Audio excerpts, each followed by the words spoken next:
everyone. I'm Eddie Trainer from Softworx. I'm Head of Cyber and Compliance, and I'd like to welcome you to the Arcserve Softworx educational session.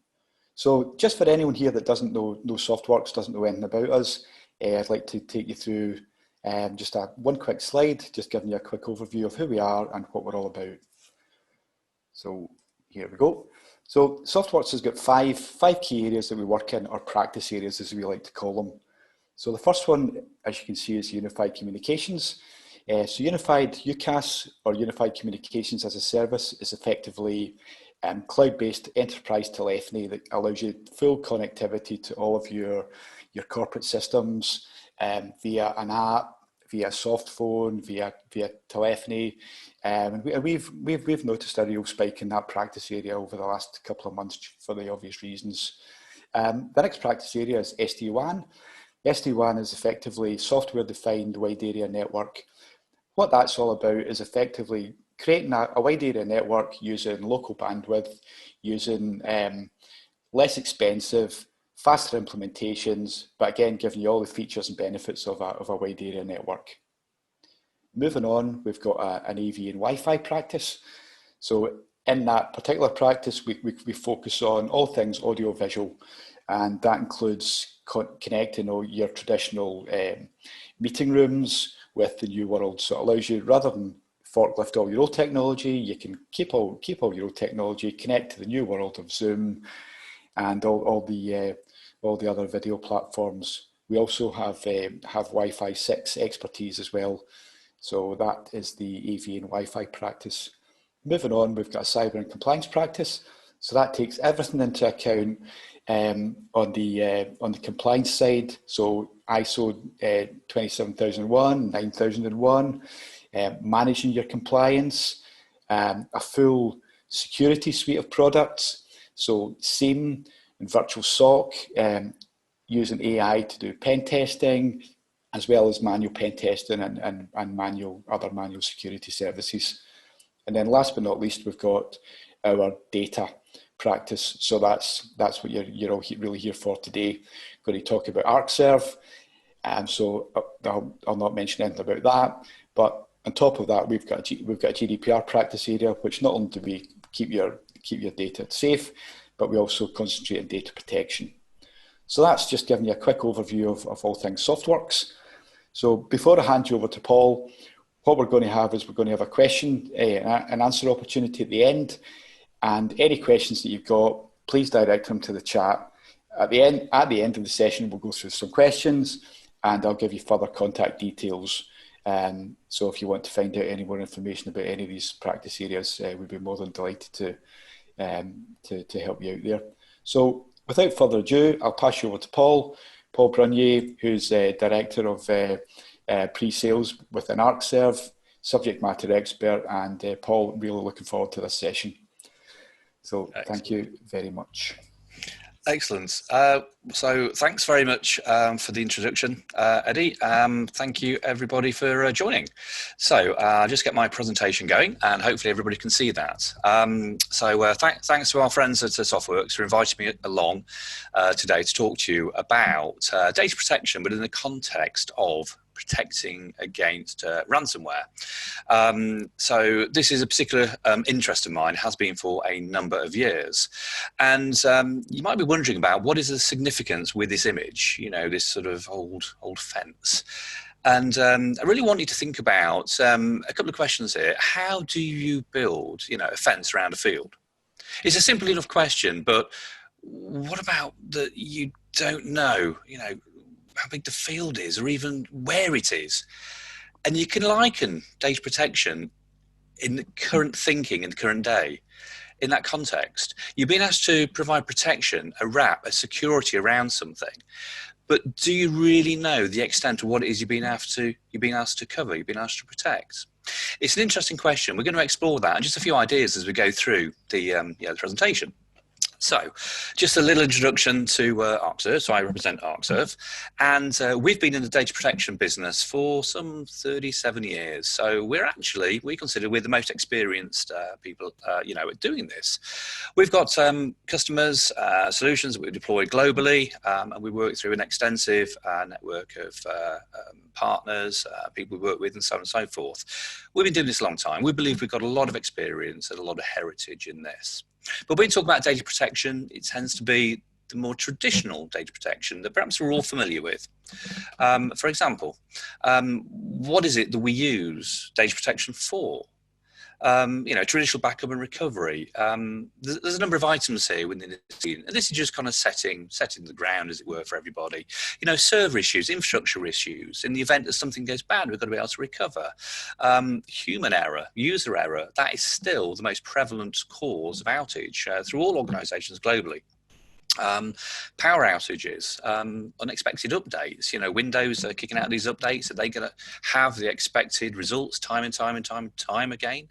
Weather and floods, even fire. There's lots of things that we implement backup and recovery strategies for, and we can view that as traditional backup and recovery. But as we move forwards into sort of more current thinking, we've also got to consider things about public clouds. Are we making much use of public clouds? Whether we've actually invested in them totally. We've got some hybrid models, some multi-cloud model. There's a lot more facets for us to think about now, from being able to get into a position that we need to recover our operations or applications. We might be using SaaS, software as a service, elements such as Microsoft 365, for example. But have you thought about how do you go about protecting that? Do you need to?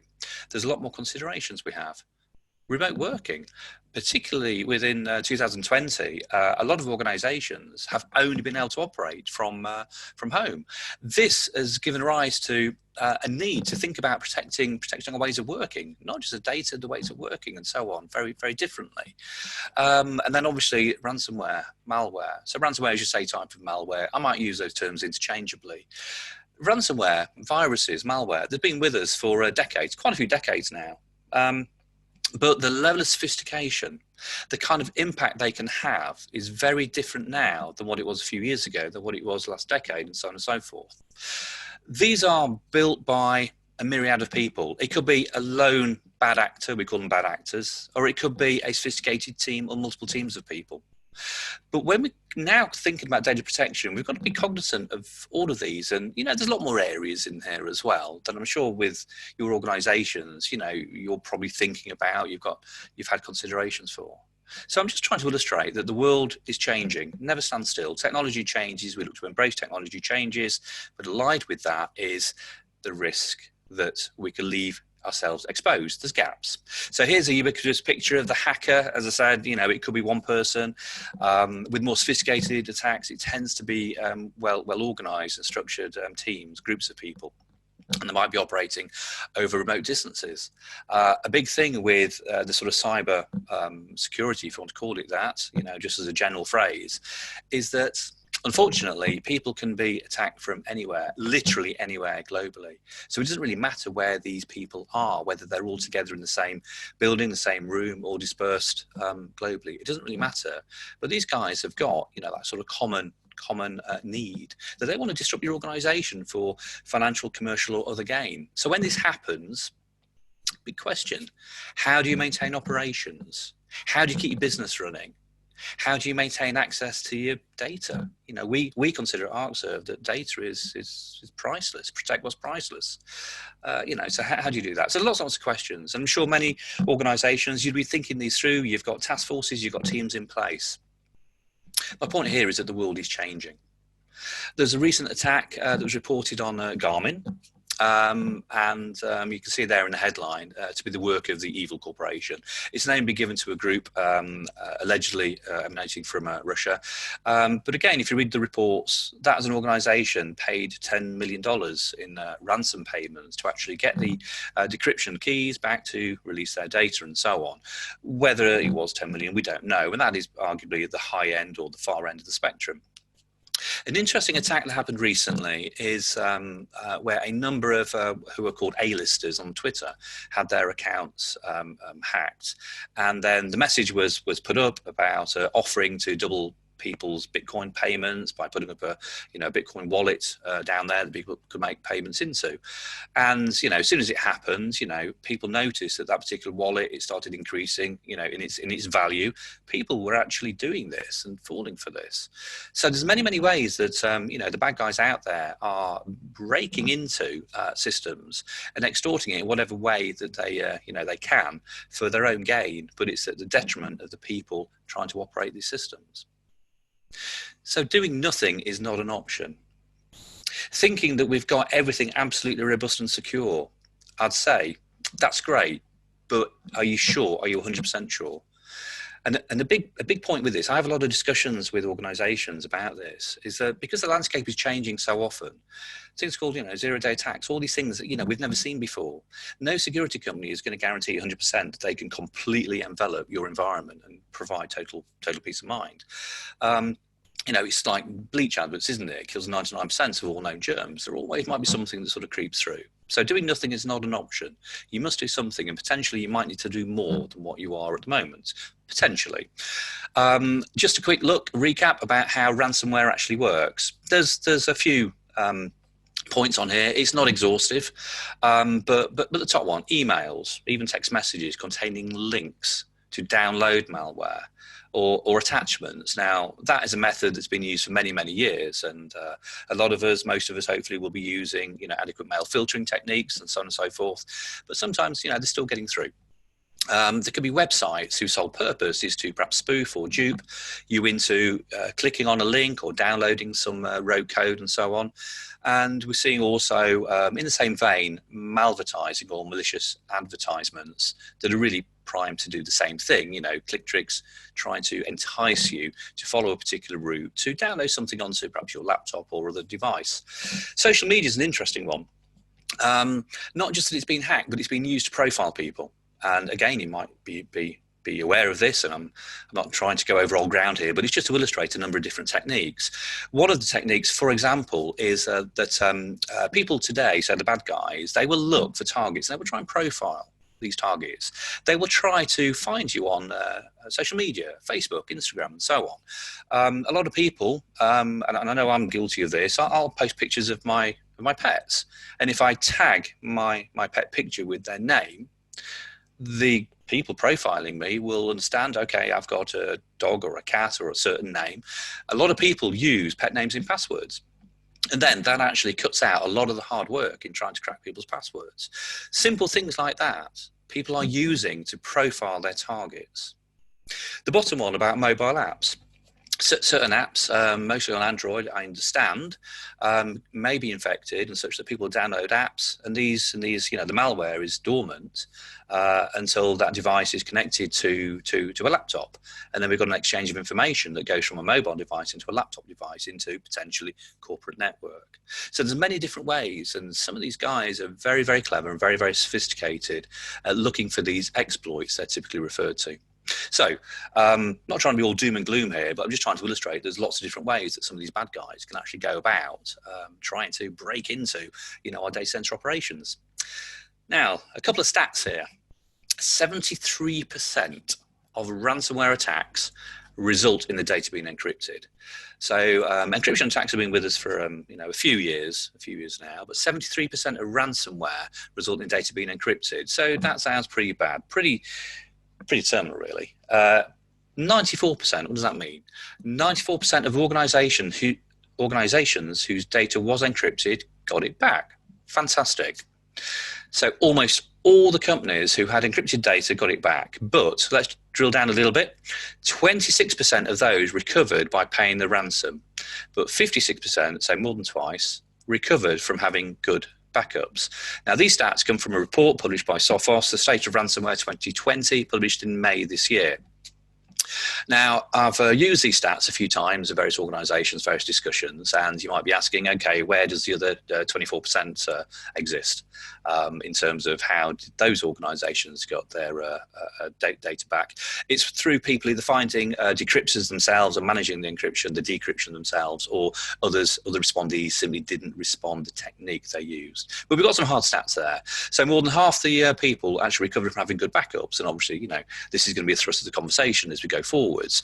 If you choose to pay a ransom, okay, that's your call. A lot of organizations take out cybersecurity insurance. One of the things I would suggest is make sure that your cybersecurity insurance includes encryption and ransomware, because a lot of them have got loopholes, and that is actually being discovered right now. It might not be fit for purpose, but this is your choice and your organizations. Either way, it's got a cost, it's got a time factor that's going to be attributed to all of this. The cost, perhaps paying a ransom, you're still going to go through the decryption process and the time it takes and so on. If you have a coherent, validated, and secure backup solution, that might actually take this all off the table. But let's just explore some of these points further.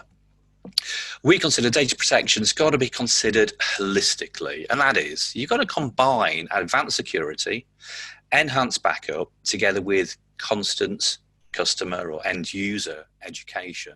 And those three elements together, we believe, really gives a consolidated, a truer data protection solution for anybody.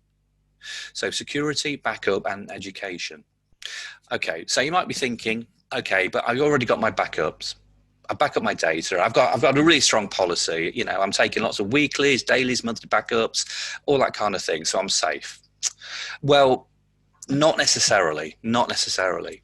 What we're finding over the past couple of years is that there's been a growing tendency for the ransomware writers, the malware writers, to start targeting backups and try to remove backups, either through code or by people getting access through backdoors into people's operational centers by attacking their, the backups and the backup solutions. Now, today, the UK's NCSC, National Cybersecurity Centre, is now updated its guidance. It's advocating protecting your backups. This is your backup repository. This is what we call in Arcserve the last line of defense. You've got to protect that, because if you don't, and that gets corrupted, you're at the mercy of the guys holding you, holding this Bitcoin ransom demand over your heads. There's various other press cuttings I've got here as well. So there's lots of information out there. One of the things I just want to draw your attention to briefly is a statement or an article that Gartner published in August 2019, so a year ago. They actually highlighted the fact that protection of your backup repository is a critical first line of defense. That statement itself kind of changes a lot of the dynamic, because I just use a phrase, and we as Arcserve consider your backups to be a last line of defense. This statement now is blurring those lines, and that is where we're really going with this discussion. So, NCSC, I'm sure everybody here or most people will certainly be familiar with the NCSC, and if you haven't, I'd absolutely recommend looking at that, downloading information, reading all of their recommendations and best practice. So we, and I'm sure a lot of other companies, in this sort of software supply space, in this kind of backup world, we look at what they say and recommend, and we make sure that what we say, actually is in agreement with them. Can we support them? Have we got sort of common message there? And that is certainly what we strive to do, for sure. But some very good advice that's coming out of here. For example, taking regular backups. I mean, that's probably no surprise to everybody here. That's fine. But they advocate, as we do, implementing the 3-2-1 best practice.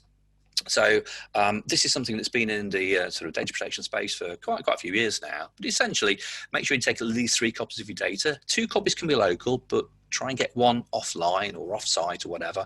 And there you go, one copy must be off-site. So this is all about dispersing multiple copies of your data, so you've got multiple points to recover back from.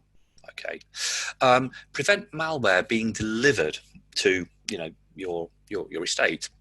And I'm sure you're using all sorts of mixtures of technologies, firewalls, web filtering, security gateways, and so on and so forth. So that is even preventing the bad guys trying to get malware into, inside your secure perimeter. But if it does get inside, try to prevent it even executing on devices. And that's where you use perhaps a very, very careful and stringent application management, application distribution tools, and things like endpoint security, anti-malware, endpoint protection software, and so on. Limit the impact of infection. If the bad guys do actually get a breach into any kind of data center operation, they look to spread east-west, or laterally, it's called. And if you maintain an up-to-date patching policy, that can certainly help the guys not find these exploits in operating systems. These patches are released on a regular basis for a reason, to try and plug all these gaps, and it's these gaps that these guys look for. So by keeping yourself well patched, you can help limit any kind of lateral spread, because we don't want this to happen. So this is a splash screen from the WannaCry ransomware. And if you see this, popping up on a screen, and some of you may have seen this, you may be aware of this, okay, you're not in the best position, because, your files on the device you're on, your laptop server, whatever it might be, have been encrypted, and you're being sort of held over a barrel to pay ransomware. This says at the bottom to send $300 worth of Bitcoin. It's probably a laptop device. I don't know. We don't want to be there. We want to move away from that. But let's just look at how ransomware has actually developed over the past several years. Ransomware in 2017, that's where we saw WannaCry in particular, plus a few others, surface. And these were getting increasingly sophisticated. However, they were still distributed on what we call a spray and pray sort of technique, perhaps through botnets and other kind of approaches. But WannaCry actually impacted, I'm sure people are aware, the NHS a few years ago, when it brought a lot of systems to a halt, and a lot of it was down to them not being patched sufficiently. WannaCry still hits a huge amount of systems globally, even today. So it's still very effective, but there are ways to mitigate against this, and it's all about patching, it's all about the right levels of protection and security and so on. Let's wind the clock forwards to today, ransomware in 2020. So there's some different names up there, Maze, Cold Lock, Darkside, and so on. And a lot of these are very sophisticated and very focused as well. They tend to be targeting organizations that have been profiled. It might well be a team of people doing this. A lot of the threat now is not purely about extorting money. It also could be about exposing information, IP, whatever it might be. Basically pay up, or you can find your data, whatever it might be, online in public areas and so on. So my takeaway from this is that there's some pretty tough ransomware out there that we've got to tackle. And it's getting sophisticated, because these guys are making money from it. It's a multi-billion-dollar industry already. So that means they're not going away. These things are going to get even, more prevalent, more sophisticated. So we've got to up the ante in terms of how do we guard against these. So I don't know if anybody's actually come across any of these. So on the screen, if you can see these, we have Kryptonite, Recoil, Ghostly Locker. These are actually a variant of ransomware. It's called ransomware as a service. Yeah, it's still ransomware. They're still there to try to, extort money from you. But for me, this is kind of interesting, because this now sort of takes it to another level. If we just look at Kryptonite, for example, this is a grab from a marketing screen. And by the way, I don't sort of spend all my time sort of trawling these dark sites. But there's a couple of key things in here. They market this as fully undetectable, and by the way, it's not. But they're just trying to create a position that people will, go and buy this as a service. But interestingly for me, they say no coding skills required. And previously, we might have thought that ransomware is, the preserve of, highly gifted individuals, with sort of deep programming expertise, know how to navigate, dark websites, that kind of thing. Well, these days, as long as you can actually go to a dark website with a credit card, you can, access this kind of service. So it's been sold as a service. Kryptonite was, I think, discovered December last year, and the others December, January last year. So these are relatively new. Ransomware as a service has been around for a few years, but we are now seeing more and more of these going forwards. And you can actually buy this at different levels. They're marketing it just like you'd buy any other software subscription online. They even advertise 24/7 support. Honestly, it's quite startling. I put that up. That's just some information there, just to kind of give you a bit of an insight that there's all different forms of ransomware out there. These types are making more accessible to single individuals to throw out this kind of ransomware. Anyway, let's just have a quick look at what are the what we call the common attack vectors. I'm not going to go into too much detail on this. You can read all this, and there's lots of evidence out there as well.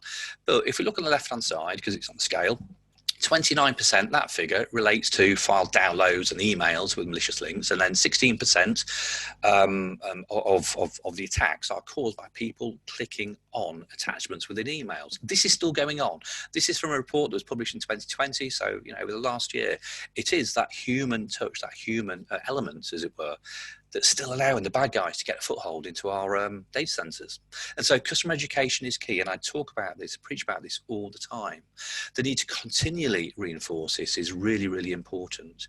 The whole messaging about being cyber safe is absolutely key, because you can have the best security in the world and the best, backup and recovery processes, but without that education, you're missing that link there, and people will click on those links. They will follow those links, and so on. And I've seen a stat, apologies, I can't remember where it's from, but it said on average 4% of people within any organization in a given year will click on a phishing link.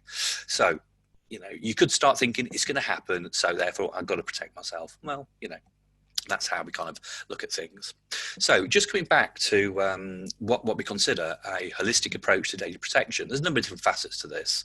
So you've really got to think about having a real coherent backup and recovery strategy. Yes, implement 3-2-1 best practice, and I mentioned that earlier on. Use multi-site, off-site, or cloud-based copies. Do you remember 3-2-1, 3 copies of data, 2 locally, but 1, off-site or on a different media? There's different approaches to that. You can have multiple sites that you're replicating, your backup images between. You can use the cloud, you can use multiple of these. And also, how often do you check the integrity of your backups? A, that they are recoverable, and B, whether they're infected. That's an interesting one, isn't it? To do that, you really need to also weave into your overall solution, a degree of endpoint security, something like that can actually protect against malware. And what I'm talking about is your data protection estate. Your production servers, I'm hoping that they'd be very protected and wrapped in cotton wool, but it's the rest of your infrastructure, particularly your data protection estate. So, endpoint security or other types of security software to guard against malware and ransomware infecting that. So don't forget, protect your last line of defense.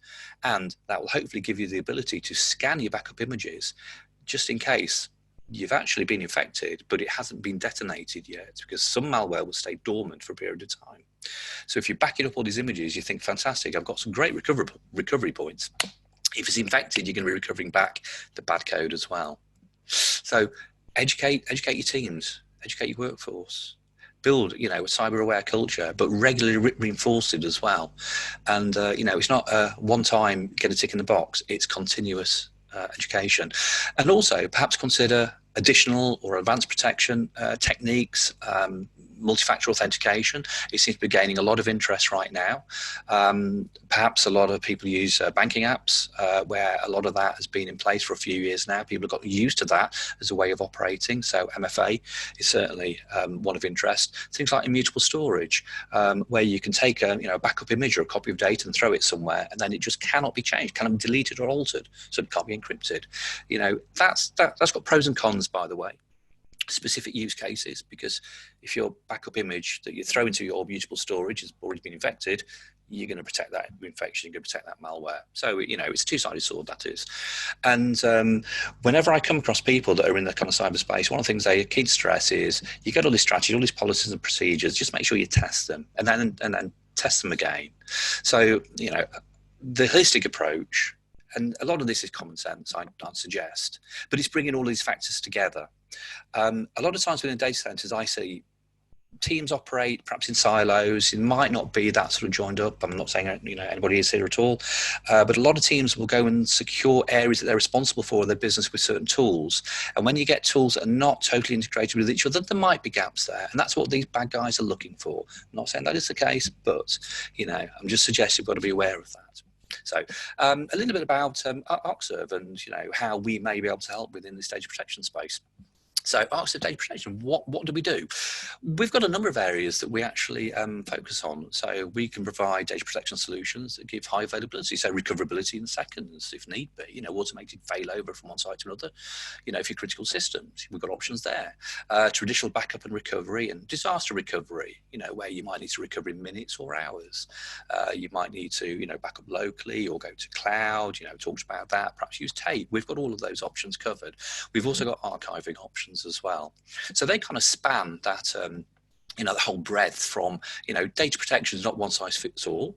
It's really a number of areas here, because you might have some systems that require, up to the transaction, up to the second, whatever is recoverability, and others, a lot less stringent. But we've got a number of solutions that can help in all of that.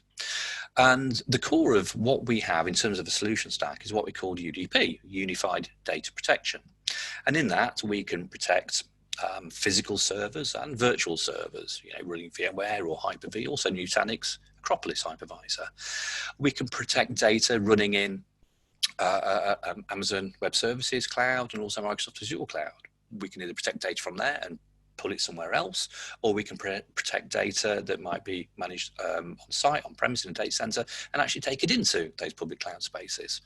We can help protect data within Office 365, Microsoft 365, Exchange, SharePoint, and OneDrive specifically. We've got a number of other features all around this, but for us, unified data protection is the sort of core, if you like, solution that we have that can interact and interface with all of these sort of data repositories on the outside, as it were, and we provide that data protection solution. And we can have a single repository, as it were, or we can have multiple of these. We can replicate, we can architect a solution in many ways, depending on how this suits your business operations. We can involve cloud, we can involve multiple data centers, whatever it may be. So, if we talk about our solution stack very briefly, we can deliver a solution that's software only. So we can provide a solution that you can deploy on your own servers, and we'll, give you advice and all that kind of thing and help you, with that. We've got appliances. We can deliver solutions, as a hardware solution. So it's almost like a turnkey appliance that's got our core software within it, and that can be implemented in a particular system, and it's relatively easy, compared to you basically installing software sort of separately and configuring your own servers. And we've also got cloud options, so we can mix and match any of these solutions together as well. So we've got a whole breadth of solutions, and it really comes down to what is it you're trying to protect, what is it you're trying to solve, and how does the architecture best suit your existing operations, or where do you want to move to? So we've got lots and lots of solutions here to build, whatever data protection solution you might need. Now, this slide is titled Data Protection and Security, and we're just trying to sort of bring all these elements together. So within any data center organization, there's going to be a whole number of areas that you're probably running, either applications in and or data within. It could be servers, endpoints, IoT devices. You might have data repositories, SAN and NAS. You might be running cloud workloads, or you might use cloud as a data repository. You might be running SaaS workloads, SaaS services. Remember, I talked about security, kind of really being the first line of defense, and you have all sorts of firewalls and endpoint protection and email protection and so on. And then you have your data recovery elements, and that is where Arcserve is traditionally sort of focused. And that is provides your last line of defense, your backup and disaster recovery, across all of these areas. But what I'm illustrating here is that for any data center operation, you've got a lot of different areas, a lot of different elements to think about, to focus on, to basically manage, protect, specifically the data. But what we've actually done is we've melded together first line of defense, security, and the last line of defense, the backup and recovery, in a single solution. And we as Arcserve have partnered with Sophos. Sophos provide endpoint security software solution. They've been in the market for roughly the same amount of time as we have, and they have a very similar philosophy and ethos to us. Basically, they're very mature. They've got a lot of heritage within that space, that security space. And a couple of years ago, we went out and started talking with a number of security suppliers, and we spent quite a bit of time selecting one, and then we worked together to basically build a solution that engineers Sophos endpoint protection into an Arcserve data protection platform. And with this, we're actually been able to deliver now what we call a ransomware-free data protection solution. Yes, I did say earlier on that no one solution can guarantee 100% security, but hey, what we're doing is melding together data protection, security, first line of defense, last line of defense, all together. We're effectively putting that wrap, that security wrap, around our backup infrastructure. So all of those elements that you can see on the left side of the screen now, all your servers, your hypervisors, your applications, cloud elements, together perhaps with remote sites. And by the way, we operate our own cloud. We offer our own cloud service. We can now protect all of those elements relating to the data protection aspect through this combination of putting together the security and the data protection. Now, just a quick word about Sophos software, just so we're clear about what this is. So the Sophos software is called Intercept-X Advanced, quite a mouthful, but this is their prime endpoint protection solution. Very sophisticated software. It's been many years in the making, continuous development, and so on. There's a few key functions there that are, if you like, bulleted in the orange circles. One, delivery. It basically prevents ransomware from installing, and it uses what we call anti-exploit technology, web security, and so on. So this is it actually trying to stop any kind of ransomware installing, on the Arcserve appliance. Okay, so let's say it does get installed. Then it tries to execute. We go to circle number 2. It will look to quarantine that ransomware before it runs, or at the point at which it tries to run. And it's got a deep learning engine. It uses anti-malware, antivirus technology embedded deep within it. Even if that ransomware manages to actually run the start, for example, encrypting, it actually has got very clever technology inbuilt within the software called CryptoGuard, and it can recognize encryption processes. It does very clever things with taking copies of data into areas of what we call shadow memory to be able to stop the encryption process and basically roll back those to keep your data intact. So it's all about stopping the bad guys getting a foothold and actually causing any kind of impact there. Now, we put that together and we package that, as an overall solution. But for us, it's one platform that's delivering all of that capability. Okay, so I'm just drawing here or illustrating a sample data center infrastructure. Now, on the left-hand side, we've got your kind of data estate. Let's just call it that. We might be using some Office 365. That's at the top of the screen, and then we've got some physical servers. We've got some virtualized servers. There might be a mixture of VMware. Hyper-V, might be some Nutanix. On the very right-hand side, there might be some cloud services there as well, with AWS and Azure. They're the 2 clouds that we focus on, by the way. We've also got our own Arcserve cloud, it just so happens. And then in the middle, you've got your backup infrastructure. Now, it just so happens I've actually painted a picture here with some Arcserve appliances. So this is our Arcserve UDP appliance. And then I've got those grey lines, sort of linking, a backup infrastructure in the center with your data estate, your servers, your Office 365 and the clouds and so on. And as I was talking previously, what we're trying to do is we're trying to protect ourselves against a situation where we're getting attacks, we're getting infected, ransomware is being spread, and ransomware can be spread absolutely anywhere, including to the backup infrastructure, or ordinarily it can. But as I've hopefully described so far, what we're actually doing these days is we're giving that complete data protection. So we are protecting the last line of defense, which is the Arcserve data protection solution here, with the first line of defense, which is the Sophos endpoint protection.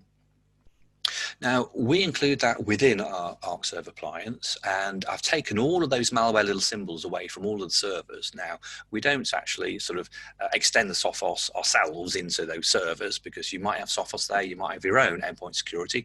I don't know, this is your choice. But what we are doing is proactively layering Sophos endpoint security on the backup infrastructure here, such that we can safeguard that, such that you know that you will have a point, a good and coherent point to recover from. Do we validate backup images once they're actually stored in our architecture? Yeah, we can absolutely do that and get Sophos to scan them and so on.